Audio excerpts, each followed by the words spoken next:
Welcome everybody to season 2, episode 2 of Redemption HQ.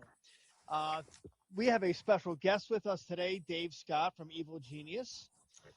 He's going to be answering our questions, maybe give us some insight to some things going on behind the scenes, maybe. And, there's not too much he can reveal. He's got to be a mysterious guy and, licensings and stuff like that behind the scenes. So we have Dave Scott with us today. Welcome, Dave. We have Robert Thanks for having me. Barry. Welcome aboard. Welcome. It's great to have you. Thank you for being our first interview. This one's actually a pretty big catch. We've got some people lined up that we've been wanting to talk to, but we figured you're probably the best way to start with discussing the topic of everyday hero, since you're the man that's brought it here. Yeah. Captain of the ship. I'm excited to hear season 2. I loved season 1 and all the sort of speculation and conversation you guys had about the settings and stuff like that. It was super fun, and so I can't wait for season 2. Yay! Woohoo! Well, hopefully we can be more, more helpful with some of our speculations. Maybe get a little bit closer to the the bullseye with some of the cinematic adventure guesses. Because when Spectral got the word of Return of the Living Dead, man, we were chomping at the bit to hear what that was. And we wanted to say so bad online, during that episode, but we're like, no, we'll hold off. But we were thrilled. We were thrilled to hear that. Oh, and can I tell you, that cinematic adventure turned out so good. Can I just tell you, my 3 favorite things really quickly? Yes. Absolutely, please. All right. Well, the first thing is the ability to play undead, to play a zombie as an actual player character is incredible, right? Like the idea that you will live forever, that you have the ability to eat brains to sustain yourself. And more importantly, if someone chops off a limb, you just do an arts and crafts check to sew it back on. It's the whole horror movie package right there. Oh. See, now I'm going to make a zombie character so I can rip my arm off and beat the living with it and then reattach it. And who says you have to reattach your own arm? It's limitless, ladies and gentlemen. Exciting thing number 2. With, Red and Ralph, Dylan Dog. You take the zombie shopping for parts. Yeah. And then excitement number 2, the second thing I'm most excited about is the postmortem technician. It's a new class. It's a new class with a pet. And guess who your pet is? It's a zombie. So get your inner Michonne on and have a lot of fun with the zombie pet.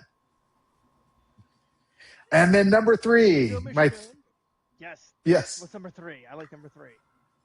Number 3 that of the things I'm most excited about is one of the adventures that we actually have in it, where you are octogenarians. You're 80-year-olds in a retirement home and decide, why not live forever? So you give yourself the zombie virus so that you can do one last party in Mexico. What a party! I just channeled it. Just popped in my head, Bubba Hotep. That's what just came in my mind when he said, Bubba Hotep. I'm like, Bubba Hotep. Gotta love Bubba Yes. Hotep. And I've got to say, the interior artwork is probably some of the finest since. Now I'm very biased. The Crow is my favorite cinematic. It's beautiful. As soon as I got it, I showed my wife, and we had to go through it, and she loved a lot of that interior art. And the artwork for Return of the Living Dead is by far my second favorite, just because. But it's serious. We're splitting hairs on that.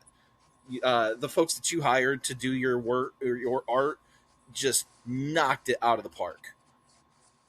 Well, thank you very much. If I can can I give a quick shout out the artist that we selected to actually build it? Yes, is an amazing guy by the name of Chris by the name of Chris Tyner. And Chris Tyner not only is a huge fan of, is not only an amazing artist, but he's a huge fan of Everyday Heroes. And in fact, if you go to Dream Slayer Studios on YouTube, he has 3 Everyday Heroes games running for the past 3 years. I love that channel. Oh, their plays are fantastic with Everyday Heroes. Yeah, he does a really nice job with it, and he did the art, and I would just really, I mean, I just love sort of bringing things full circle and having fans of the show doing stuff for us to be able to create the world. So that's awesome. Speaking of live plays, obviously, I run the Ego, or now known as Redemption. So when I was out at Origins playing some BattleTech missions, I found out that the gentleman who came up with BattleTech missions, who is a CGL demo agent, knows Dave Scott. His name is James. Unfortunately, I don't know James's last name. James So Kirtley. Yes, so James, like me, is from Philly, and he runs at one place. My one friend runs at another place. Then that's where I run Everyday Heroes on Candy and Plymouth Media Mall in Pennsylvania. And I'm going to try and steal James away from his wife occasionally to try and get him into Everyday Heroes, because apparently, Dave, you've been trying to get him to play for 3 years. I have, yeah. So you know how it is, guys. So this, James is a pal of mine. He's my D&D circle, right? So I've got about 20 guys that for the past 20 years we've been going to Gen Con and Origins and playing games together and stuff like that. And those are always the hardest to convert, right? As much as he wants to, and he wants to have the time to play, it's really hard to get everyone going. And I'm a horrible GM, so I probably should do a harder job of getting a game going with my D&D group. But yeah, he wants to play it, and if you could do that, hats off to you, sir. So do you think I should get him to play the Isle? The what? Sorry, the what? You played at the Isle. That'd be the one you played on Wednesday night with us out at Origins. I loved the Isle. Now listen to me. What I loved about the Isle, no spoilers, is that you and your friend were able to create a very, very unique Everyday Heroes scenario that was both a period piece, so it was in the 1920s, was it? As well as an interesting setting in terms of terrain, locale, and third, purpose. We had such a fun and interesting purpose. I love that. Will you please commit to publishing that on our website, because I think that other people should be able to play the Isle as well. Please and thank you. So what we're going to do is, one, I would like you, when you have the chance, Dave, to just message me on Discord with the feedback that you gave me at the con, if you remember, because when I'm at the con, my brain is play, and I don't absorb too much. So I did relate a few of the things, but I didn't relate everything, because by the end of the day, I'm running on minimal sleep. So if you could give me the feedback so I can pass along the remainder of what I did. But I need him to – he had everything written out, and he is not very good at typing or layout or anything really on the computer besides playing video games. So he's going to send that to me. I will do all that, and we will eventually – I have no date yet, but we will get it up on Sidekick. So we will help you. We will help you get it up on Sidekick. Here's what I'll offer to you. I will even offer that Goober can do a developmental edit on it if you'd like, to make sure that it's the best it could possibly be. So why don't you tell our audience what a developmental edit is? Yes. So as you guys know, the actual product is the brainchild of a very, very seasoned set of game developers, people who understand the mathematics and the mechanics behind building a great tabletop role-playing game. So, when you actually create a stat block for a monster or a bad guy, or you create a weapon, there are people on my team who's really, really good at making sure that when that stuff is implemented, it's very well balanced. And many of you guys probably know, all you need to do is read our core rule book, that there were three masterminds behind Everyday Heroes. One was Jeff Grubb, one of the original designers of D20 Modern. The other was Siegfried Trent. And the third was Goober Ramsley. So what they do when they do a developmental edit is they'll go through to make sure that your mechanics are sound and balanced, and making sure that the playability has been preserved so that everyone has a really fantastic time playing that adventure. So I would like to say yes. I just need to run that by my friend just to make sure I don't see an issue. For have Goober to go through that, and we would greatly appreciate that. But I will talk to him when I probably tomorrow morning when we're playing some PUBG about that. I don't see an issue with it, but I just got to run it by him since it's both of us doing it. So you had a good time playing it, and I'm great. That was his actually first time running at a con ever. Wow. So Did a great job. Yeah.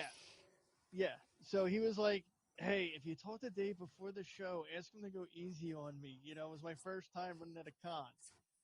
And well, me being me, I'm a bit of a procrastinator, and I'm like, "Yeah, we'll just wing it." And I'm really glad you enjoyed it. This is going to be part of a 5-part series. I love it. So we need to figure. I don't want to give too much away, but the next one will be set in the 1940s. So the next in this series will be set in the 1940s, and what we might do is run these out at Origins, and he is going to Page in January, so he might be running it there as well. So I don't know if you guys are coming to Page in January, the Philadelphia Area Gaming Expo. That's still if I can get the evening off from various obligations and commitments, I would love to. I'm kicking myself that I wasn't able to make it with my new work schedule to Origins this year, especially after hearing about the Isle. Well, if you make it up, then we can, I'll make sure that you get to play it, whether it's during it, after it, before it. We'll make sure we can arrange something, that you can play it. So I do have a question about the virtual tabletops, since everything, all the Season 1 Ego Now Redemption assignments are on Foundry. Dave, why don't we have a pack for all 9 of them with a little bit of a discount? I see them on there individually, but I don't see like, hey, buy all 9 for a little bit of a discount. Did we have a hiccup?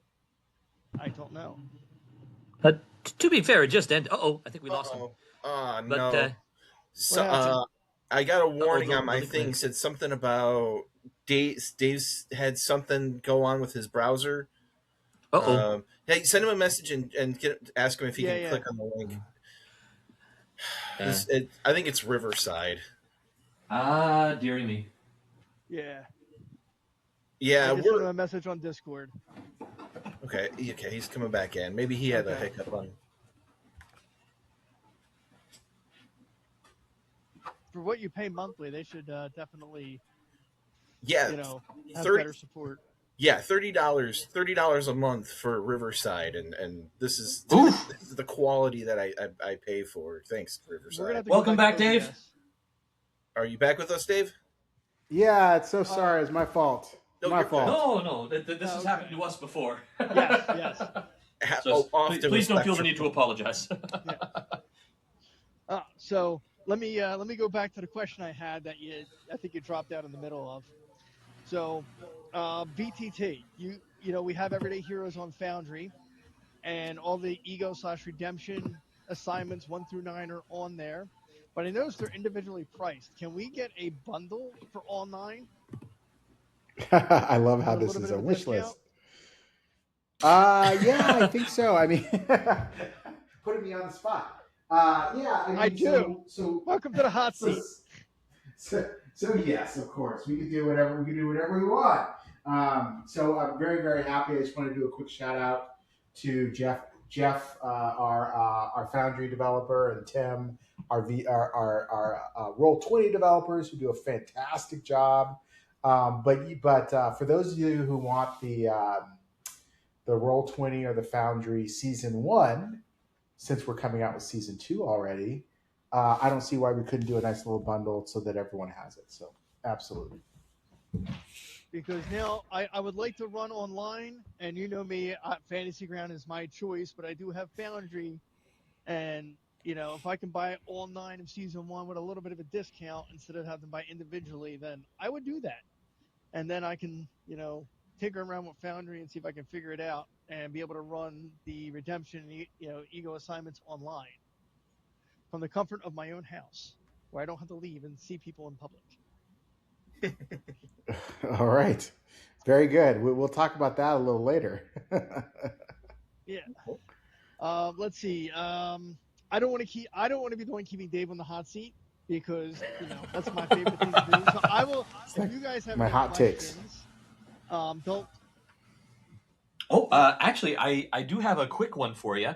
I recently was able to get to the movies. It's rare for me with prices being what they are, but one of the local theaters has a discount night, and I saw the new Masters of the Universe, and it took me back to visually it was absolutely stunning. But it reminded me, in terms of the visuals, so much of the old cartoon show that I grew up with from a very small childhood, and the blend of sci-fi and fantasy instantly made me think of the Intergalactic Heroes that's coming out, and how awesome Man at Arms would be as from the beta document that's already up on Sidekicks. If he was a multi-class from a strong hero into the creator smart hero class. So I was just really wondering, what's the thing you are most excited about to share with people about the Intergalactic Heroes game and setting? Yeah, so for those of you guys who don't know, a couple years ago, we worked with Zack Snyder very closely to bring his vision to life for Rebel Moon. And needless to say, that didn't pan out. And we were stuck with this really, really amazing system that we had built, sci-fi system, fully built out, fully realized. And so we came to terms with the folks over at Netflix, and were given the ability to be able to take the engine that we had designed for it and then make it our own. Obviously, striping out anything related to the Roman franchise. And what came out of it was Intergalactic Heroes, which is a really gorgeous, really well balanced, really well thought out game. And I love some of the interesting components that honestly you've never seen before in a sci-fi game. So, for example, we actually have a playable race called the Crofted. As you guys probably imagine, every single sci-fi system has some sort of android or cyborg style of sort of character or race that you can play, android, synthetic, what have you. But the way that the Crofted works is that they're actually handcrafted by artisans. So no two Crofteds are the same. And as a result, as part of the process, they put part of their soul in them. So kind of like Data and Dr. Soon, right? They had this bond. I was just thinking beyond anything else. Yeah, you have your bond. With Really cool. Creator. And similar to sort of Akira Battle Angel, right, where you have these really intricate markings on them and stuff like that. It's almost like they have their own fingerprint to the point where they never look the same. And on top of it, who says that your Crofted needs to look like a humanoid, right? Like if your function is to climb up walls, and you were designed to scale walls, then why wouldn't you have 8 legs? If your job was to bartend, why wouldn't you have 20 arms, right? And so you could really sort of be really fun about how you build your sentient synthetic being, so that it's so unique to sort of the sort of to the play style you're actually going for. So I'm very excited about it.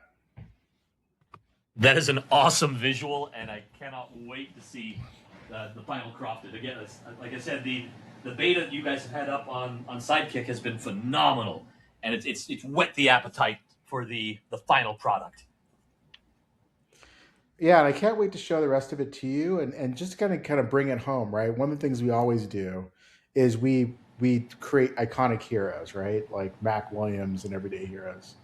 And so, for the iconic hero of the Crofted in Intergalactic Heroes, he's actually part of the religious sect. And he belongs to a religion that actually worships the sun. And so instead of a head, he has a holographic sun for a head, just to pay tribute to his. Whoa! That's awesome. I love that.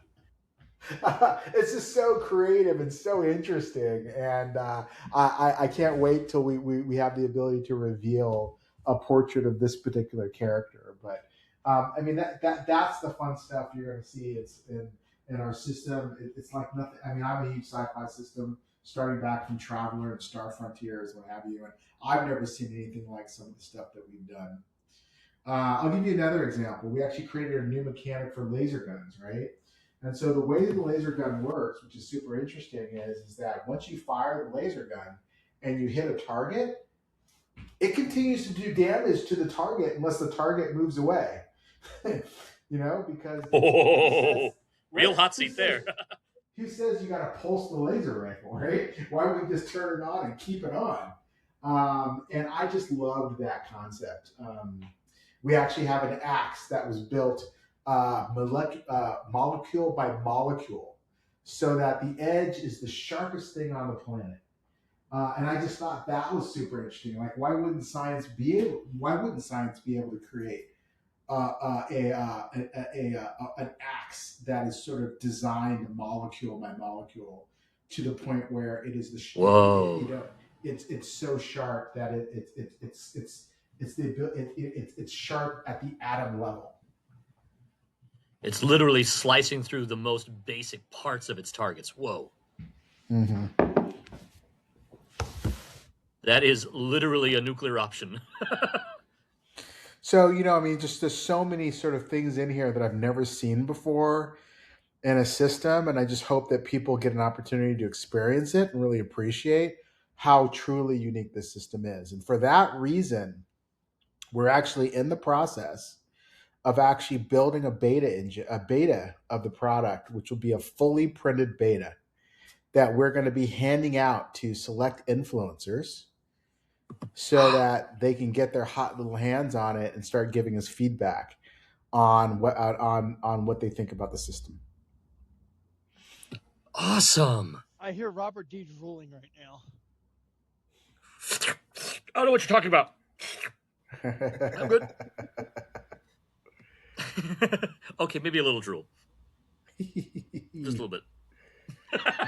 Now, but no, that is fantastic. Wow.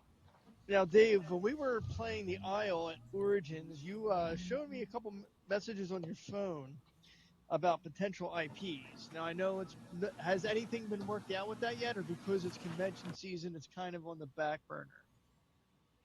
Yeah, so a couple things, right? One is, as you guys know, we came out with a bang with eight cinematic adventures all at once. Probably too many to do at once, to be very honest with you. But when Intergalactic Heroes comes out, we want it to follow the same suit. So when we launch it, our hope is to have 3 or 4 cinematic adventures that'll come with it, based on iconic sci-fi experiences that sci-fi film franchises and TV franchises that you all know and love. So we're in the negotiation process with all those as well. And then on top of it, there are a couple of iconic franchises that I've always wanted to see as a role-playing game that has never been seen as a role-playing game, or at least hasn't been in the last 20 years, 2 or 3 decades, that we are hoping to bring back. And so as soon as those are announced, I'll be happy to be back on this podcast and let you guys know about them. That would be amazing. There was the one that I pointed out to you that you were watching the video. Any thoughts on that one? Is that one you're going to pursue, or based on research, are you just going to let it go for now? I can't even remember what the one was, to be honest. This feels like those comedy routines of, hey, what about the guy at the place with the thing? Yeah, hold on. Let me send you a message on Discord real quick. You love spoilers, don't you? We love it. Yeah. So what I'm hearing is we're gonna get Intergalactic Heroes Plan 9 from Outer Space. Is that about right? Am I close to the bullseye? I'm not sure that's sci-fi, but sure, we could be Plan 9 cards. But yeah, I mean, so listen, like I just got the hit from my friend here, Spectral, and one of the things we've always struggled with is whether or not to do horror. And the problem I have with horror, and there's lots of really interesting horror opportunities out there, but the struggle I have with horror is you die. So what do you do? What do you do when your character dies in a horror film? So what are your thoughts about horror? Should we be pursuing horror IP?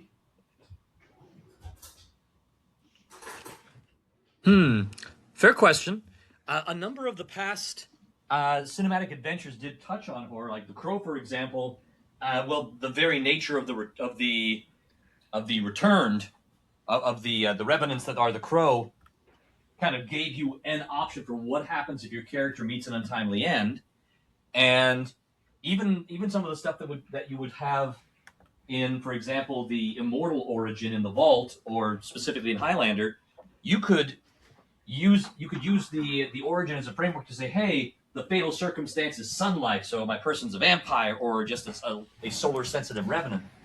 So there are things that you could do, especially after you guys released the Afterlife Heroes tidbits on Sidekicks about like using a sort of an escaped soul or a lingering soul origin. So there are definite things that could be done to extend the viability of a character, just in case the worst happens, as often does in a horror movie. So it's definitely a possibility.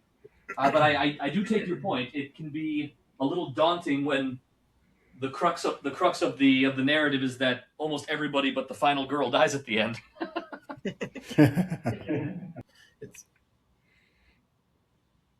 Yeah, that's almost the whole point of it, isn't it? Yeah, it definitely has that mark. So there are definite things like the Supernatural TV show where you manage to have at least the main characters, or most of them at least, survive the entire series. That can be a rarity, but wouldn't you call Supernatural more fantasy than horror? That is fair. It's more of an urban fantasy type situation once you get past maybe the first season or two. Yeah, I take your point, because that's when you start seeing like the episode where the literal fairies and leprechauns start showing up, and once you get to the fairy and leprechaun episode and the Leviathans, it jumps the shark a little bit there. Yeah, that's a fair point. Yeah, when you literally face down the goddess Fortuna in a casino, yeah, you're kind of veering off of horror and more to Dresden Files urban fantasy there. Right. My question is, why has there never been a Supernatural TTRPG? Well, there actually was a Supernatural TTRPG with, I want to say it was the Margaret Weiss game company that did one. It was Cortex System. I actually played it at Origins this year and one last year. Just not as Sam Medina or anything. Yeah. It never got the same expansive PR campaign or large following that some other games got, which surprised me because the show was so popular. Still is for a lot of the fans. But yeah, the Monster Hunter character class in the Vault. My first thought was, "Ooh, this is Dean. This is totally Dean." Right down to the favored prey of demons. Yeah, as you know from listening to the show, Robert loves making as many variable characters as he can within the system. Yeah. I love it. I love it. Yeah. I'm Yeah.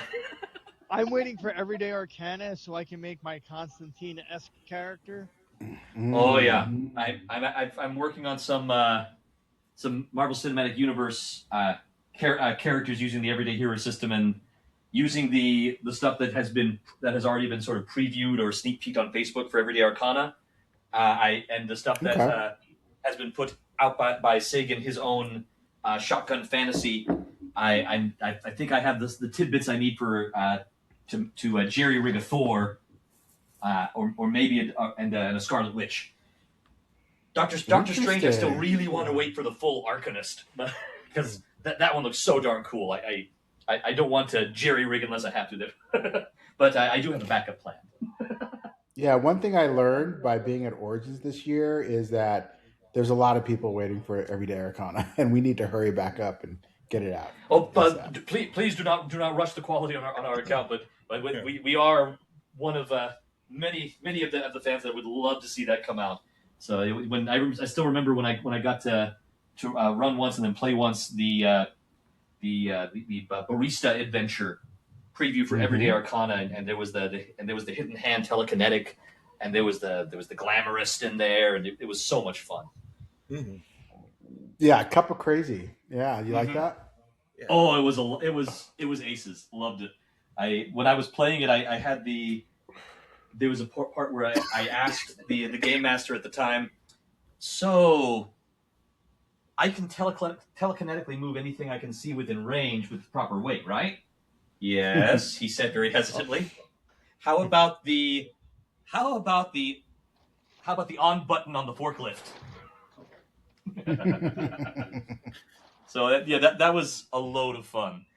Oh my goodness! And the cantrips and magic options that were available for the pre generated characters were a really great beginning to the setting, really great intro to the possibilities that Everyday Arcana is going to have for us. And oh yeah, very excited for it. Sorry, I'm gushing. Yeah, I'm really happy to say that Intergalactic Heroes, gentlemen, it's behind us. We've actually written all 3 books. They've all been edited. They're all done, which means that we don't have to even worry about that anymore. It's in the bag. It's being the art's being done for it, and the graphic design and layouts being done. But that means that Goober and Brian and everybody can start focusing on Arcana. And I know Goober is anxiously waiting to get their hands on it. Oh, that is music to the ears. Nice. So absolutely, a little less of a question and kind of more of just throwing a couple of ideas out there. So you've been doing Highlander at the conventions, and obviously there can only be one, and so you have this organized play where you can have dozens of people all come together and eventually start to whittling down until you finally get a winner. I was thinking on that when you were talking about horror, what is possibly an appeal is taking that similar play, but the players are facing against a singular monster, possibly kaiju size or something paranormal, supernatural threat. And just part of the organized play where it's there's multiple tables, and everybody has to work together towards taking down this one giant monster. And I understand it might be a little of an undertaking, but I think maybe that would be a pretty cool convention play. And as for Intergalactic Heroes, maybe something where each table is a ship, and and the collective tables create an armada, and the goal is to take down this invisible armada. And then as everybody's playing and more people die off, table 2 just got wiped out, everybody failed their checks and they're all wiped out. It's down to the rest of these tables who have to try to fight this armada in just a giant organized massive co-op type convention play. That's got big Ghost Ship and 13 Ghosts energy there. So Eric Nelson already wrote. So what you're talking about, just for the listeners, is what we call con specials, where instead of actually playing where just one table is playing the game, we actually have the entire room playing the game. And there's opportunities for each party to interact with one another. And then most importantly, there's opportunities for the collective group to influence the story as a whole. So if one group is doing particularly well, then that actually might benefit the other group that's sitting across the room. We do that, and Paizo's done this a while, so we're not the first ones to come up with this idea, but we've done a couple of them, right? One is for the conclusion of season 1 of Everyday Hero of Ego and Redemption, we did that for that. And then for the launch of and then at the end of it, we did another one. And then the launch of season 2 at Origins, we did a third one. But then on top of that, we have this fun ongoing Highlander one, where basically people get to create characters and kill each other, which is always fun. So I got to say, for Intergalactic Heroes, it's already written. We actually had written a con adventure, and it is awesome. Basically, everyone's on the same planet in the same set of ruins trying to find an artifact. And what's fun about it is that you do get to interact with each other. And you can either decide to compete or cooperate with other tables in order to achieve the goal. We're loving it. Every table's got their own sort of motivation in this actual event that's going on. I cannot wait to bring that to a con once Intergalactic Heroes is released. Excellent. I was at one of the early Highlander ones.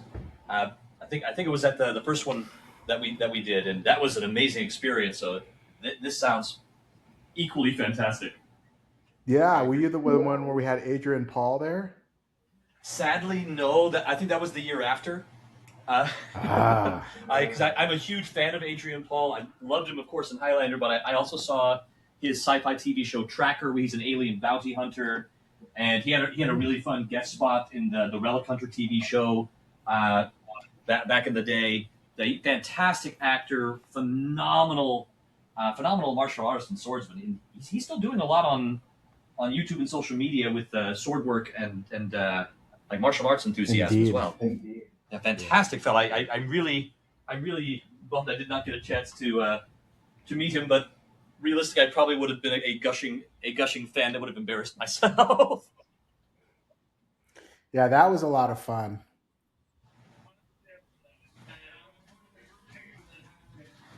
Sweet.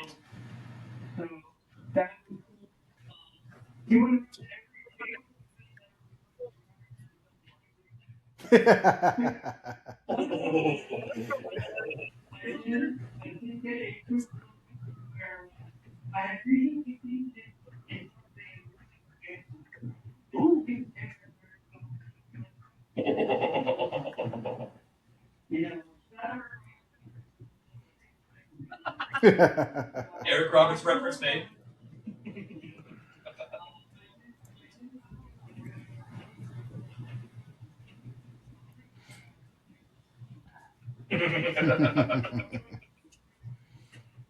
Nice.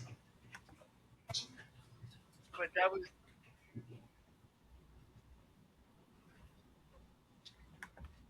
sweet.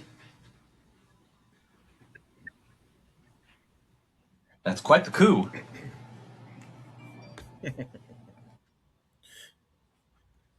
So you've now we've got books on the pallets waiting to be shipped out now, as we saw in the most recent update. I believe that's Armory and Return of the Living Dead, right? Yes, am I correct on that? And yeah, they're printed and on a ship somewhere, from what I understand. Awesome. Ooh. So you, what's next? I hate to say this because there's a Jewish proverb. It's when the feast is before you, it's rude to ask what's for dessert, but I have to ask what's for dessert.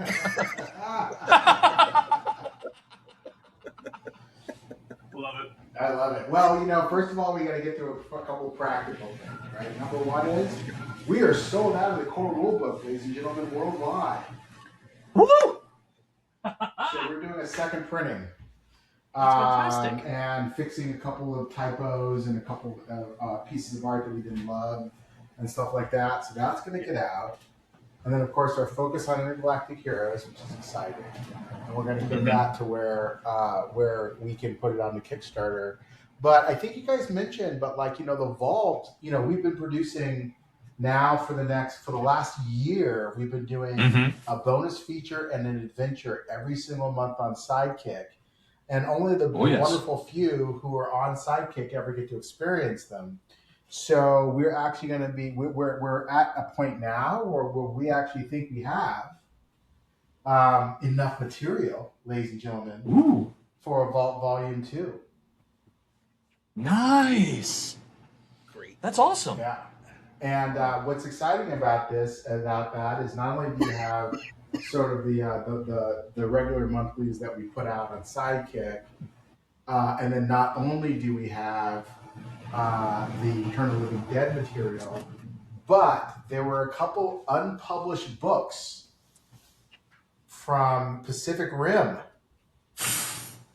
and Kong that we are going to be able to reproduce, of course, with the serial number scratched off in the vault. Nice. That's perfect. Yeah, because when those ones launched, I was going through some financial trouble, so I wasn't able to back the Kong Skull Island books like I wanted, and so I'm really glad to hear that you're going to be, it's like a wink and a nod, and here's the material. I appreciate that a lot, so I'm looking forward to that. Similar situation for me. Yeah, we worked really hard on a couple of expansions. You guys could probably guess what they are. The Pacific Rim one might or might not be associated with a small anime series that was tied to it. And then the Kong expansion was a deep dive into an amazing kaiju worshiping society. And we're going to be able to at least produce some version of that, I think, in the vault. Cool. That's amazing. That's fantastic. So we're close, yeah. Oh no, please continue. And I love the idea of, and one of the things that we promised a long time ago, which we'll get to after the battle scars of the armory have solved themselves, is the garage. Mm-hmm. Nice.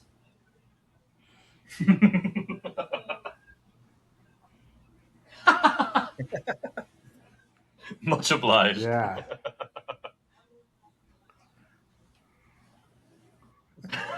Not every week.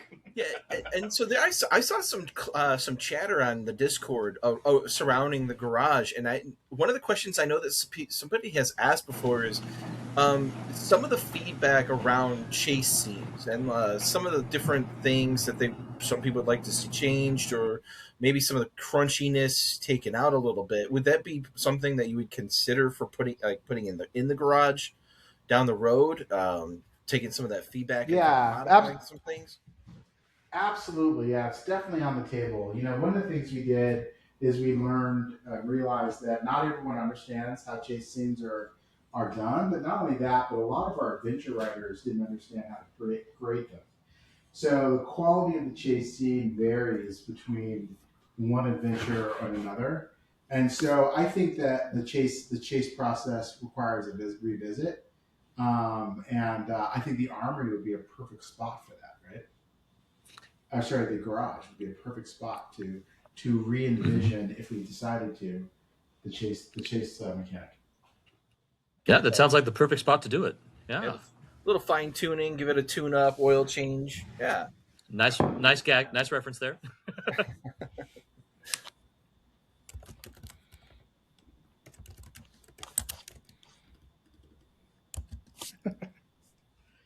Batmobile? Come on. Of course. Absolutely. Yes. Are you kidding me? Kid versus car. Kid versus car. Absolutely.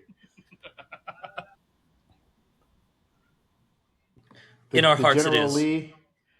Oh, Yeah. you got to get the General. Oh, yeah. Oh.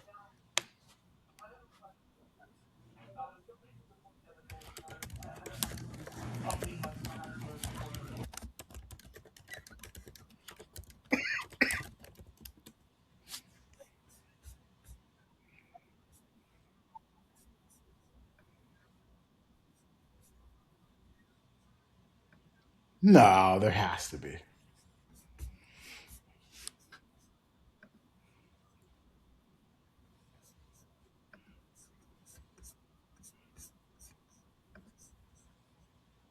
Hmm.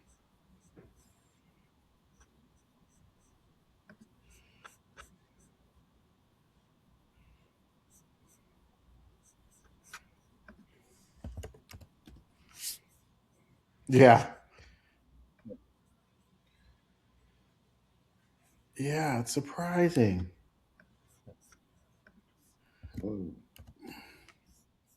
Well, you know, with the armory, we had a lot of fun Yeah, go ahead. because we had actually tried to be as comprehensive as possible about what type of weapons uh, one might include. So we included everything from super soakers to lawn darts to water balloons. So we always laugh about the fact that the vault will include stuff like golf carts and skateboards and Gulf Streams and whatever other crazy item that one could ever devise. Nice. Great. What would be an example of a vehicle other than a super vehicle that you guys would like to see in the garage?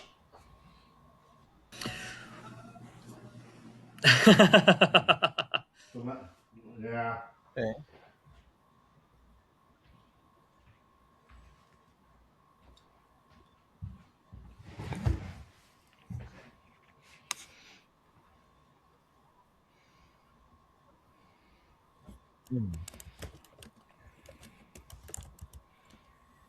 Mm-hmm. Naturally.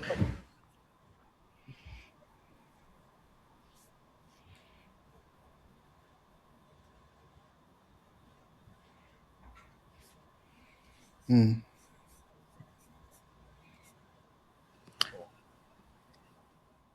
Ooh, the Bond cars. I would also like to put in. I would also like to put in a Chevy Impala request since we were talking about a Supernatural the other day, just a moment ago. Or like, how about a Ford Pinto? A Ford Pinto. Ooh. Nice. And At a Yugo. So what is so what would be your favorite dream super vehicle there, Dave? Like we're talking like Batmobile or the turtle party wagon or anything. oh, the Turtle Party Wagon. Yeah. What's your favorite car? Oh man. Well, someone already mentioned Airwolf, which is cool. Nice. Absolutely. I don't know why Oh, they yeah. don't bring that back as a show. Oh, that was a fun show. I wouldn't mind a few. Yeah, I wouldn't mind a few Fast and Furious quarter mile and 60 seconds Yes. cars in there. Nice. You gotta get a Brinks truck in there somewhere. Very fun to drive. That's a good question. I already mentioned. So my another question would be You mentioned Kip. You mentioned Kip Oh, go ahead. from Knight Rider earlier. Definitely. Yeah. Oh yeah. Yes, you did. so another question I would have is if you had infinite access, infinite money, whatever it would take, what would be your dream cinematic universe adventure for everyday hero right now? Like if you just it's like I could make this happen right now. If it's not if it's already not in your in the works, okay, like we can skip the question, but if yeah. Well, I mean, yeah. Well, for Intergalactic Heroes, it's Chronicles of Riddick Hansen. Oh, yeah. I'd sell my soul. I already tried to convince my team to do an Ace Ventura Pet Detective game, and that got downvoted. Alrighty then.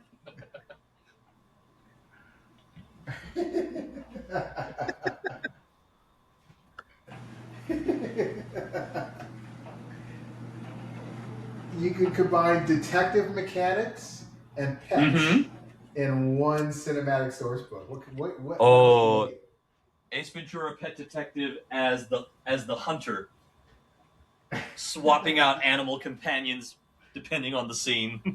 That's right, but all domesticated animal companions. It'd be great. Oh yes. Unfortunately, that got downvoted. Someone told me that that I need to make a game based off of Big Trouble in Little China, otherwise they will stop me forever. Yes, please. That one's been a long time clamoring. I love that movie so much. So that's on the wish list, yeah. I guess. Yeah. You leave Jack Burton alone. He's a hero. I love that so much. Egg is my favorite character, though. I love Egg. I was thinking about Egg just randomly the other day. I don't know why. I was just like, man, whatever happened to that guy? It's these cult following movies that kind of sneak through the gaps sometimes, but they're these gems. Yeah, the question is will those cult following movies ever exist ever again? Right? Like they were cult following because they only did 20 movies a year, and when I was a kid, maybe one movie was a good sci-fi movie a year, two. Now it's just such a proliferation that I think it loses its sparkle. Right? That's fair. And it's one of the reasons why I think the initial cinematic universe that you guys chose, those particular franchises you got properties from, they kind of stuck out for the most. I mean, even the ones that had more than one film in them, you didn't have like. I love the initial Rocky movies, but at a certain point there was even those the gags that would happen about Jaws and Rocky having like 5,000, not like in the Spaceballs movie. The opening of Rocky 5,000. But you guys chose some truly iconic movies that just kind of popped, in part because, like you said, you didn't have so many just being thrown at you all at once. And I mean, The Crow was groundbreaking. Highlander was just out of this world, and Total Recall. I mean, that one in particular, there was never a sequel to Total Recall. There was the remake with modern actors and CGI and such, but I've always got a soft spot for the original with Arnold. We don't acknowledge the second one was okay, but the original one was close to the heart. And Universal Soldier. Oh my goodness, I love Universal Soldier. Well, the thing about it is like we really struggle to figure out like what movies have got the same level of cult following. Name one in the 2000s, right? Like it's just hard. It is. I mean, the closest you get in the 2000s is, well, they're not really single films. They're franchises like the MCU or the old Spider-Man movies or the old X-Men movies, and they're not just a single film. They're an expanded series, and that doesn't quite hit the same. Or Underworld. I mean, Underworld's another one that I know a lot of people have just been like, please make this one big. Because you're right. I mean, Vampires versus Lycans has become kind of classic. Yeah. In The Matrix, I think, is another 2000s. Other than the one movie that kind of, whatever. But The Matrix. and John Wick's always is going to be that one actually has I think reached a nearly a cult following level that we've associated with these older cult classics. I think. You think so? Oh yes, John Wick. Maybe it's just my personal love of the movie, but it's something about it just hits like the old 80s movies used to hit, or the old 90s movies. You've got this almost Clint Eastwood style enigmatic character, and because John Wick doesn't actually say very much during the John Wick films. He speaks with his guns. You killed my dog. Exactly. This is not Baba Yaga. This is who you go to kill. You kill Baba Yaga. So, speaking of like the crow and all that, so you made a miniature of the crow and of Rambo. Do you have any other plans for any future miniatures or anything like that? Come for any the class variants, anything like that? Well, it's funny you say that because we've been talking to a lot of retailers, and they've been letting us know that there's been a real missed opportunity with miniatures of the modern day variety.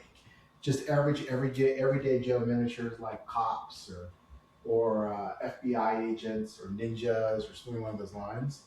And so we've actually been playing around with potentially even as early as next year releasing a series of modern day miniatures that would not necessarily be very specific to us, but would be relatively generic to the modern world that could be used anywhere. That would be one amazing. of my favorites. Yeah, and stuff like do them in limited series, so you get 5 to a pack.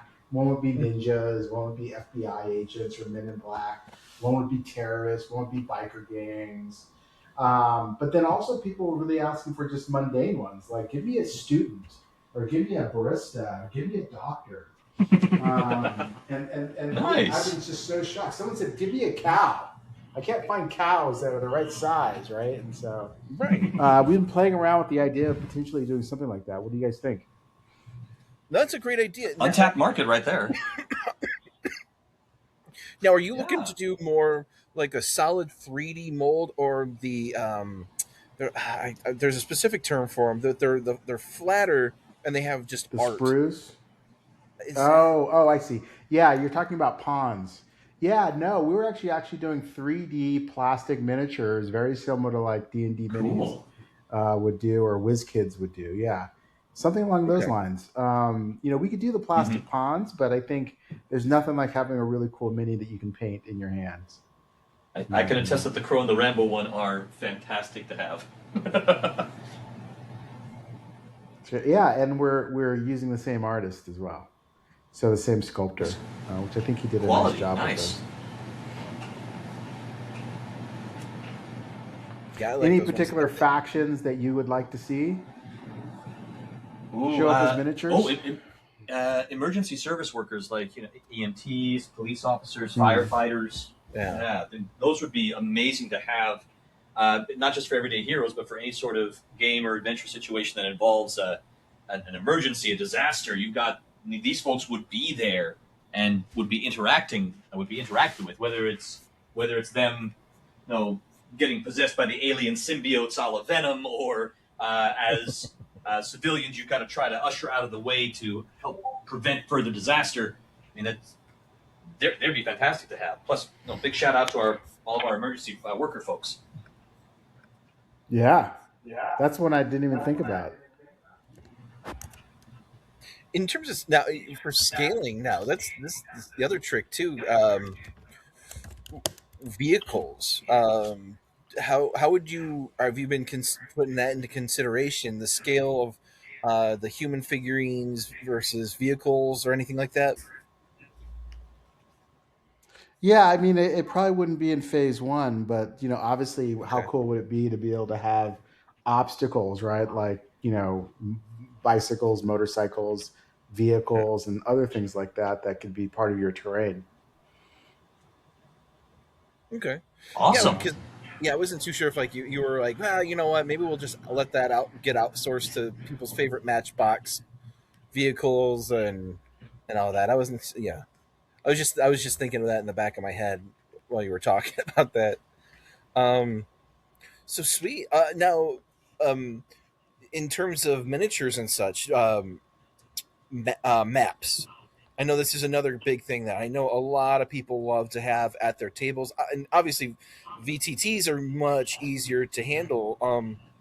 But in terms of printed maps, like you have a very, I got it right here. Let me reach over here. I've got the copy of All Bets Are Off, and on the inside cover, you have this great little surface street map Is that something that would be also in consideration for the future? Some uh, maps for people to purchase with the miniatures and Yeah, I would love to do I'd love to just do a bunch of generic maps, right? Like street, alleyway, hospital, police station. How great would that Nice, be? nice. The struggle is, finding a good reliable map maker, right? We had a couple that we really liked it.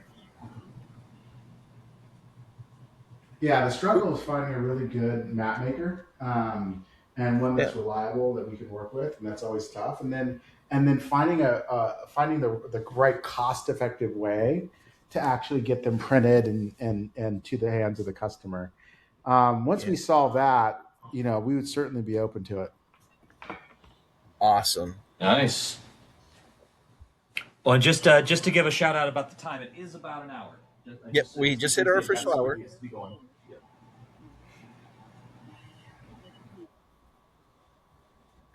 Nope. I figured we'd let we'll let Dave have the floor, and if there's anything else he wants to say or talk about, well, let's go ahead and give him the floor before we sign on out. No, listen, I just I'm your biggest fan, so keep doing the show. I enjoy listening to it on Oh, my long thanks. commutes. And yeah, I mean, it's we need people like you talking about our products. So thank you very much for doing this. Keep doing it, and I look forward to coming on when we have some exciting news. We always have exciting news. This was exciting news. Truth. every day, Thank you everyday so much. minis. Thanks We so much got for coming some. on, Dave. We got a little sneak peek that you have some convention specials. This is awesome. It,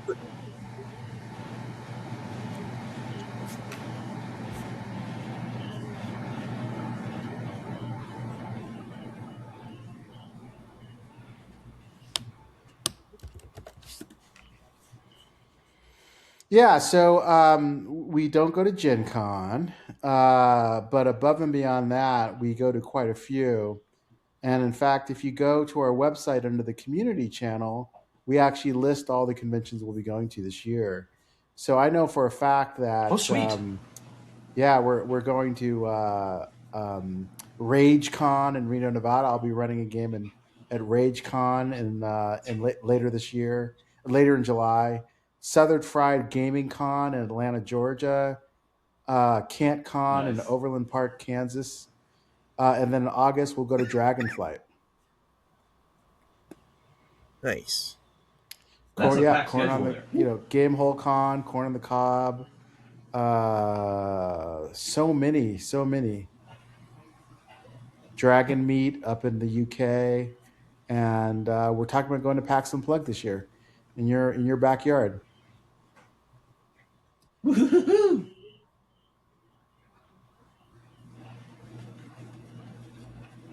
Oh,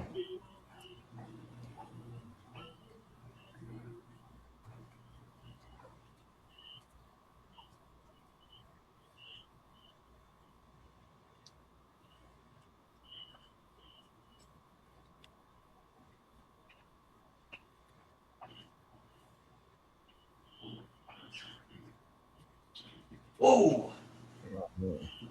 it's tough.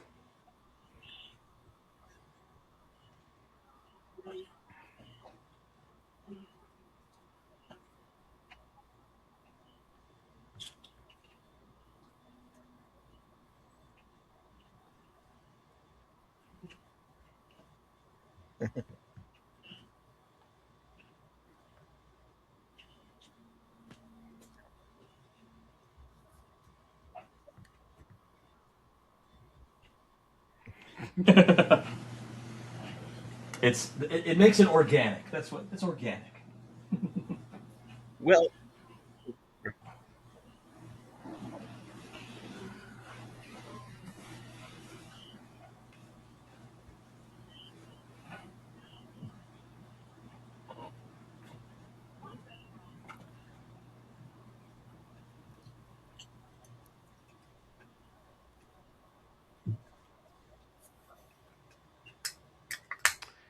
Yeah, I mean, well, first and foremost, it started out as an education process. A lot of these guys who have control over these licenses don't really know anything about tabletop role playing games. So you kind of have to sort of study them, right, and share them, and educate them on what it is. We actually had one person when we were doing our evaluation say, "Wait, so people actually kill each other?" And I'm like, "No, that's not what happens." Um, Oh so boy. sometimes the education starts from the beginning. And then it's about building relationships, like anything else, is having a good relationship. They want to know that their brands are in good hands, that you're not going to do anything to jeopardize the brand. And then it comes down to the financial model. Interestingly enough, there's something called the Licensing Expo, which happens every single year in Las Vegas, where a lot of these deals do get done. And I was really shocked because this year there were more and more tabletop gaming companies at the show, and more competition. Usually it's just us, right?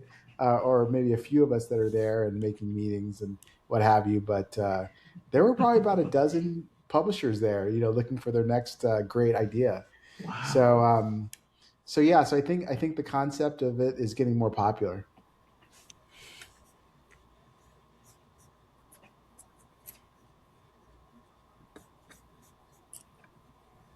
Yeah, trendsetter. Yeah. Not only that, but people didn't believe us. Yeah. Well, you proved that it could be done and done well.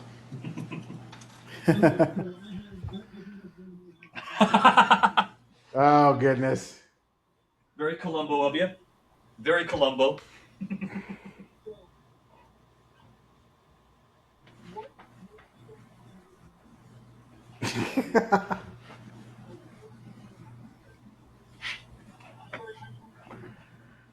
Right at the end. Yeah. Just small thing for you at the very end there.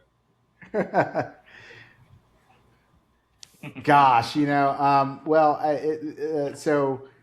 first and foremost, I was the kid who loved D&D when I was 11 years old, but also got super excited about champions and GURPS and mutants and masterminds and Star Frontiers. And so while I enjoyed the fantasy, I always had my eyes towards things that were different and unique. And so when D20 Modern came out, I immediately fell in love with it.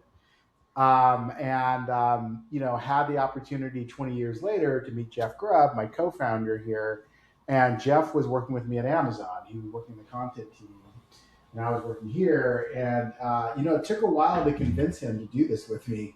But when we did, it was sort of a match made in heaven, right? The idea of taking D20 Modern and turning it into a fifth edition project. And he actually single-handedly recruited all of our developers. He recruited SIG, for example, and was really very influential in the development of the game.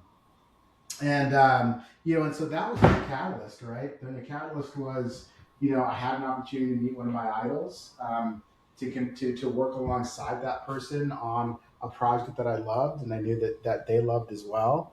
And I think that's kind of what got excited.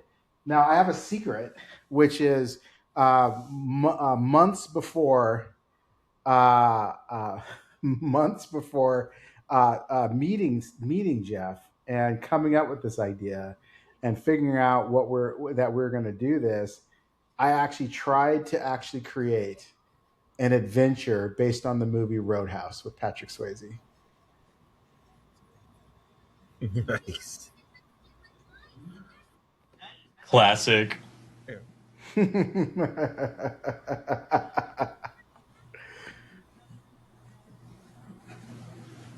Oh well, the Brawler is based on I see Patrick him as Swayze. a yeah. Yeah, the Definitely. idea that they can use improvised weapons, to be able to smash, bar stools over people's heads. Like that's the classic bodyguard, the classic bouncer. Oh yes. Definitely that. Yeah, maybe a little bit of martial arts. Maybe he cross classes with martial artist. Nice. So someday I might come out with it, my friends. I will be there to buy it.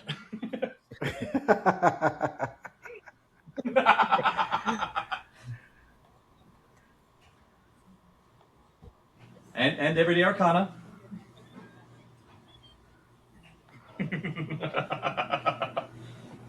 That's right. I got a PhD. I got a PhD in philosophy. Nice. Love that movie. But yeah, I I just wanted to say that, and I would be a remiss if I didn't give a shout out to a fellow YouTuber, Shiloh the Servant over at RPG Elite. I mean, he's a huge fan of Everyday Hero. He's also a huge fan of Jeff Grubb too, Mm. especially because Jeff helped design the TSR Marvel RPG. Which, I mean, if anybody out there, if you're not Yes. familiar with the, oh my gosh, the mountain that they had to climb in a month for that RPG is insane. The story, just listen to them talk about it, it's insane.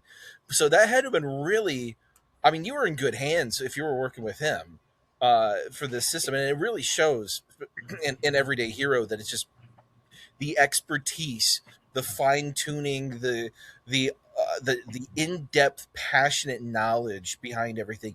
I just want to say, I mean, this has been one of the best systems. I mean, I know we know that it's a spiritual successor to D20 Modern.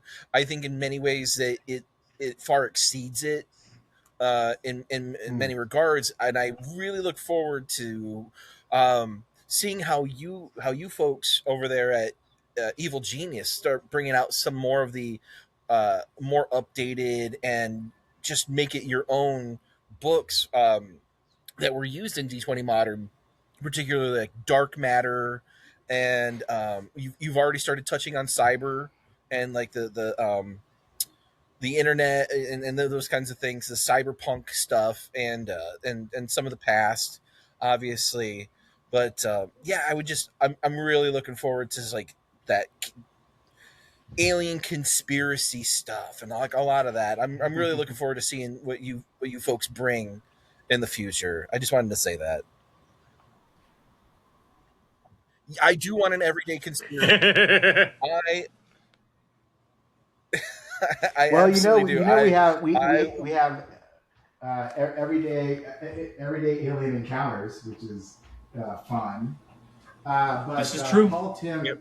Paul Tim, my creative director, always has in his background a copy of Dark Matter because he always wants to remind me whenever we have meetings that we're going to do Dark Matter at some point in time, hell or high water. So, Oh, Yes.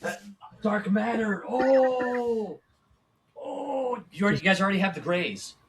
It's already in every. It's already in Yes. Everyday First Encounter. Oh. Especially now in 2026, we've more and more have been is coming out. We've got the president now saying, "Oh, well, aliens are real, guys. Aliens are real." FBI is saying, "Well, yeah, we know the aliens are real," and we've got all. It's almost like every decade we're finding out more and more like these secret cabals of like rich people doing some really crazy stuff, and so it's like, I mean, what was in Dark Matter was like what was like, oh, this is a possible theory. Like some of it's actually come true. Like the white papers out of some of these like huge groups, like the World Economic Forum. It's just you read it and it reads like Bond villain, clinical thought thesis. You're just like, whoa, this is insane. Bill Gates wants to block out the sun with a satellite, like like Monty Burns and Simpsons. So it's that like that makes we're living in an everyday hero's adventure. Like if you just open up your eyes, I mean, so I'd love to see that kind of stuff coming. But we're coming up to about an hour and 15 minutes, so I think it's time for us to close out the show here, guys. What do you think? Thank you so much for joining us, Dave. Yes. Yeah.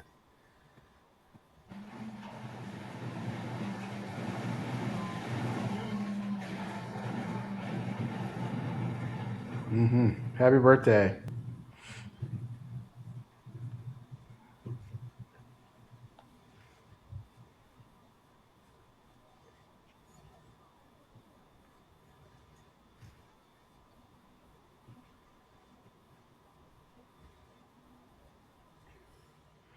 We'll see. We'll see. Stay tuned. Stay tuned.